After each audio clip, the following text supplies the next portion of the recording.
setups. And the one that I'll be going over today is, how can I get by without spending, a crazy amount of money?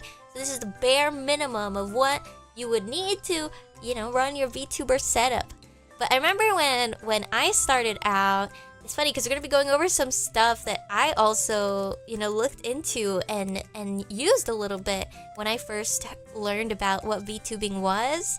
And I remember my first motherboard was actually legitimately an MSI motherboard. And I don't know about you guys, if you have like a brand that you always go to for like a certain thing.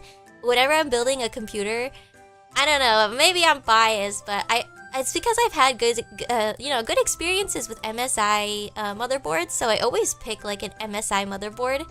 I built my first PC how many years ago now?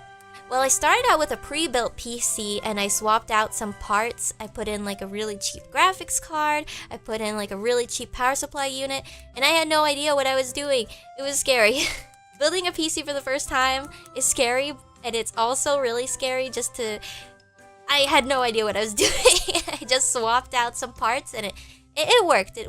People compare it to like adult Legos and stuff. So I had a pre-built and I remember begging Auntie Watson. I was like, please, I never ask for anything. I don't go anywhere. I never hang out with anyone. I just really want a computer. I need a desktop because I want to make videos. I didn't even know streaming was a thing at the time.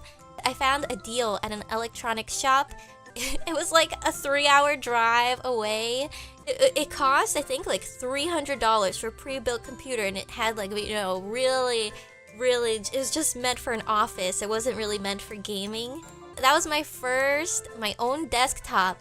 Yeah, I learned how to change out some computer parts, and then after that, when I built my first PC, I did have an MSI motherboard, and I had that PC for a really long time. For like, I think I had it up until I joined HoloLive, pretty much, and then I got a new PC and upgraded some stuff.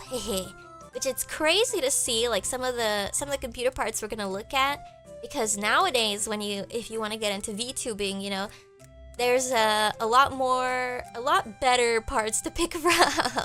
So we got a little guide here for you guys. For anybody that it's good for just regular streaming or just gaming. Good enough for just some good old gaming.